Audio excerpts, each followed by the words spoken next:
आप देख रहे हैं कुरुक्षेत्र और हम कुरुक्षेत्र में यूं तो आपको दिखा रहे थे महा ओपिनियन पोल, लेकिन समाजवादी पार्टी ने अपने उम्मीदवारों की दूसरी सूची जारी कर दी है और उसमें से जो बड़ा नाम है वो है नाहिद हसन का, जो कैराना से उम्मीदवार थे और गैंगस्टर एक्ट में इनको इस वक्त जेल में डाला हुआ है यूपी की पुलिस ने, और उनका कैंडिडेचर कंफर्म कर दिया गया है। नाहिद हसन ही समाजवादी पार्टी के उम्मीदवार होंगे।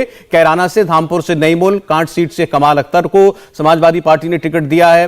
तो आप देख रहे हैं समाजवादी पार्टी के उम्मीदवारों की जो दूसरी सूची है ये जारी हो गई, और ये इंटरेस्टिंग इसलिए आज क्योंकि आज ही भारतीय जनता पार्टी ने चुनौती दी थी, कहा था चैलेंज है समाजवादी पार्टी को, अखिलेश यादव को, कि अपने उम्मीदवारों की दूसरी लिस्ट जो है वो जारी करके बताएं। और ये कह रहे थे कि वो क्यों इसलिए अपनी लिस्ट जारी नहीं कर रहे हैं क्योंकि उसमें उनको मालूम है अपराधी छवि के लोग होंगे और वही मैसेज नहीं देना चाहते। यहां तक कहा गया कि टिकट तो बांट रही है सपा, लेकिन व्हाट्सएप पर टिकट बांट रही है। तो चले, लेकिन नाहिद हसन को लेकर जितनी चर्चा थी उस पर अब लगता है कि विराम लगेगा। डॉक्टर आशुतोष हैं हमारे साथ।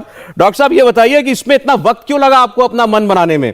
नाहिद हसन के बाद की जब गिरफ्तारी हुई तो अखिलेश जी ने कहा था तो ठीक है, हम उनकी परिवार में से जिस पर कोई आरोप नहीं होगा उनको टिकट दे देंगे। फिर उनकी बहन जो इकरा है वो निर्दलीय उम्मीदवार खड़ी भी हो गई हैं। अब आपने कंफर्म कर दिया है नाहिद हसन जी को, क्या उहापोह क्या है?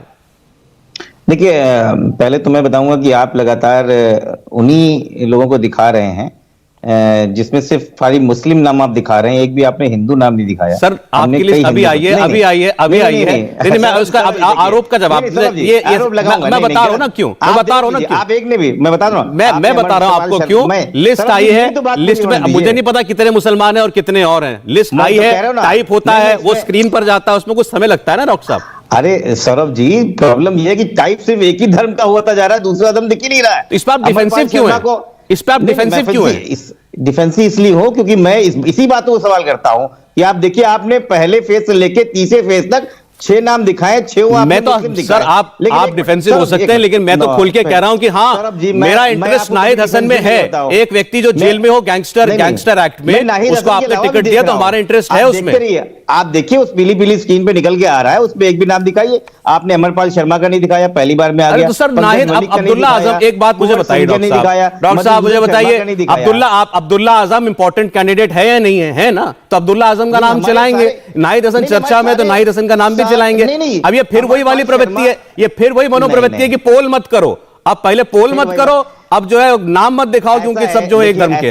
सौरभ जी, हम तो कह रहे हैं नाम दिखाइए ना, लेकिन सिलेक्टिव नाम दिखाएंगे तो। अरे सर, सब दिखाएंगे। आपके पास लिस्ट आ गई होगी, आप पढ़ दीजिए। मैं तो आपसे कह रहा हूं पढ़ दीजिए, आपके पास तो आ ही गई होगी ना। मैं तो उस पहली लिस्ट को बता रहा हूं जिसमें अरल्डी के साथ अमरपाल शर्मा था। किसी ने नाम तक नहीं लिया। साहिबाबाद से हमारे स्ट्रॉन्ग कैंडिडेट हैं। सर, आपकी पहली पूरी लिस्ट दिखाई गई, सब जगह दिखाई गई। देखिए, पहली बात तो आपको इस पर आपत्ति होनी नहीं, ये तो मुद्दा होना ही नहीं चाहिए कि आप समाजवादी पार्टी के मुसलमान कैंडिडेट क्यों बता रहे हैं। क्यों आपको मुसलमान का वोट नहीं चाहिए क्या? नहीं, हम क्यों नहीं बताइए? तो फिर हम कह रहे हैं हमें हिंदू का चाहिए, हमें तो हर हिंदुस्तानी का चाहिए। लेकिन ये मनोवृत्ति जो होती है ना, ये दुनिया देखती है। ये अगर आप दिखा रहे हैं हसनपुर से मुखिया गुर्जर, हसनपुर से मुखिया गुर्जर आ गया, आप इसका इंतजार कर रहे थे? मैंने तो नहीं लिखा, मेरा हाथ तो यहाँ है, आ गया स्क्रीन पर। आइए आप। सौरभ जी देखिए, ऐसा है, मेरी आवाज आपके पीसीआर तक जाती है और वो भी समझते हैं। सर, आप इसको दूसरा एंगल दे रहे हैं, ऐसा नहीं है। और मैं तो ये कह रहा हूं कि मान भी लीजिए कि अगर चुन करके मुसलमान नाम दिखाए जा रहे हैं तो ऐतराज क्या होना चाहिए आपको? नहीं, बिल्कुल नहीं होना चाहिए। एक जो पोर्ट्रे करने के लिए कोशिश की जाती है, क्या पोर्ट्रे कर रहा हूं मैं? तो पोर्ट्रे, आप पोर्ट्रे कह रहे हैं, मैं खुल के कह रहा हूं। हमारा सर्वे, क्या सारे सर्वे खुल के कह रहे हैं कि उत्तर प्रदेश में मुसलमानों की इकलौती पसंद इस वक्त समाजवादी पार्टी है। हम तो ये कहते हैं इकलौती पसंद है, सारा वोट आप ही को मिलेगा, हम तो ये कह रहे हैं। परेशानी नहीं है, हमें कोई परेशानी नहीं। मैं कह रहा हूं कि अगर बात बैलेंसिंग हो ना, तो आपके ऊपर कभी कोई आरोप लगाएगा नहीं। चलिए ठीक है, मैं आपके आरोप से आहत, मैं इतना आहत नहीं हुआ जितना आप ये नाम देख के आहत हो गए। राकेश सिन्हा जी, नाहिद हसन कैराना से उम्मीदवार होंगे और अब्दुल्ला आजम को भी टिकट दिया गया, आजम खान के बेटे को। देखिए, पहली बात तो मैं इस पे घोर आपत्ति व्यक्त करता हूं कि कुछ नाम दिखाए गए, नाम किसी खास धर्म के हैं, उसके ऊपर समाजवादी पार्टी की आपत्ति हो गई। इनके नेता 24 घंटा 365 दिन एक खास धर्म को आकर्षित करने के लिए जिन्ना तक पहुंच जाते हैं, और यहाँ पर टेलीविजन चैनल में बैठकर आप बैलेंसिंग एक्ट की बात कर रहे हैं। जहां तक कैराना की बात है, जिस व्यक्ति को टिकट दिया गया उस पर 2 दर्जन क्रिमिनल केसेज हैं। वो 2 दर्जन राजनीतिक केसेस नहीं है कि आप किसी जुलूस में गए, अरेस्ट हो गए, पुलिस ने आप पर केस लग गया। ऐसे भी बहुत से केसेज होते हैं। अपराधी की धाराएं एक होती हैं, कभी आप जुलूस निकाले, डेमोन्स्ट्रेशन निकाले, कुछ पब्लिक प्रॉपर्टी के नुकसान का आरोप लगा, आप पर केस हो गया। लेकिन इन पर जो 2 दर्जन केसेज हैं आप इलेक्शन कमीशन के साइट पर देख लीजिए।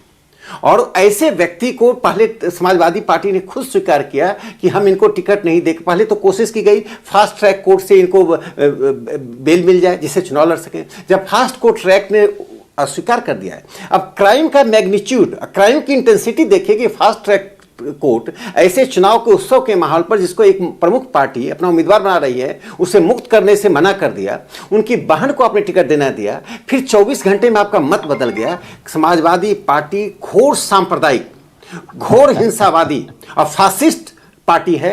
नहीं फासिस्ट होती तो इस तरह के उम्मीदवारों को टिकट नहीं देती। जो व्यक्ति कैराना में दूसरे एक खास धर्म के लोगों को माइग्रेट करने के लिए बाध्य करता है, जो कैराना में कोई एक धर्म का मजहब का स्थान बना देना चाहता है, उस पार्टी को उस व्यक्ति को टिकट दे रहे हैं। सिर्फ अपराध नहीं है, अपराध के साथ साथ वह व्यक्ति, वह 47 से पहले की लीगी मानसिकता का यदि एक व्यक्ति उदाहरण हो सकता है तो यह व्यक्ति उदाहरण है। उसको समाजवादी पार्टी ने टिकट देकर उत्तर प्रदेश को संदेश दे दिया है कि आने वाले समय में समाजवादी पार्टी से कोई अपेक्षा नहीं की जा सकती है। जो 17 से पहले जंगल राज था, जो 17 से पहले जिन लोगों का राज था, जो एक्सटॉर्शन करते थे, जो व्यापार नहीं बढ़ने देते थे, जो आम लोगों के बहु बेटियों को इज्जत से आबरू लूटते रहते थे, उन लोगों को फिर से तरजीह मिल रही है। और समाजवादी पार्टी जवाब ले लो प्रोफेसर साहब, एक मिनट। नाहिद हसन पर आपने घोर आपत्ति जताई है उनको उम्मीदवार बनाने पर, आशुतोष जी। नहीं, मुझे लगता है कि भारतीय जनता पार्टी की प्रवक्ता जब बोलना शुरू करे तो उन सबका भी नाम लेना शुरू करे जिनको आप लोग टिकट देते हैं। आप संगीत सोम को भूल जाते हैं क्या?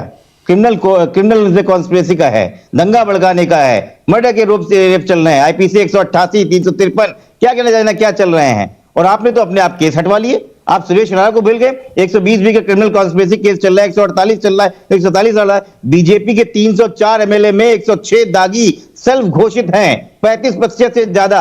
आपने दिनेश खट्टर का नाम नहीं सुना क्या? ओमकार सिंह वकील था, बेचारा मर गया, उसने लिखा कि मेरा उत्पीड़न किया रहा, मेरी साइट की वजह से ये व्यक्ति है। आपने फिर से उसको टिकट दिया। आप विक्रम सैनी का नाम नहीं लेते, आप उमेश मैलिक का नाम, आप कपिल देव अग्रवाल का नहीं लेते। आपको नाहिद हसन दिखता है क्योंकि सूट करता है आपकी राजनीति को। इस देश में जब जब आग लगी है और जब मैं तो कहता हूं 12 की 17 के बीच में क्या हुआ और 17 से 22 के बीच में क्या हुआ, आइए आप नीतियों पर ओपिनियन पोल कीजिए, आइए अपनी घोषणा पत्र पे ओपिनियन पोल कीजिए, आइए आप पोल कीजिए। लेकिन पोल भी वही होगा जो आपको सूट करेगा, बात भी वही होगी जो आपको सूट करेगा। इसलिए जनता आपको हटाना चाहती है। डॉक्टर साहब, पोल इन्होंने कोई कराया हो जो इन्हें सूट करता हो तो वो इनकी बात है। हमने खैर इनके कहने पर नहीं कराया, हमने तो अपने लिए कराया था और आपको दिखाने के लिए कराया था सबको। खैर वो मैं केवल पोल वाली बात कह रहा था, वो गलत बात नहीं जानी चाहिए, इसीलिए कह रहा हूं। संजय जी, ये जो लिस्ट जारी हुई है, अब इसमें कौन किस धर्म का है, क्योंकि अभी पश्चिमी उत्तर प्रदेश, पश्चिमी क्षेत्र की ज्यादा चर्चा है, तो जाहिर है कि बसपा ने बहुत सारे मुस्लिम उम्मीदवारों को टिकट दिया है, समाजवादी पार्टी भी टिकट दे रही है। और समाजवादी पार्टी के बारे में ये भी है एक बात, हर पार्टी की स्ट्रैटेजी होती है कि ये कई जगह ये मान के चल रहे हैं कि मुस्लिम वोट तो हमको मिलेगा, तो उन्होंने मुस्लिम उम्मीदवार को नहीं उतारा है। लेकिन वहां पर दूसरे दलों ने, कांग्रेस ने, बसपा ने मुस्लिम चेहरा दे दिया है। ऐसी सीटों पर क्या नुकसान होने की गुंजाइश है इन्हें?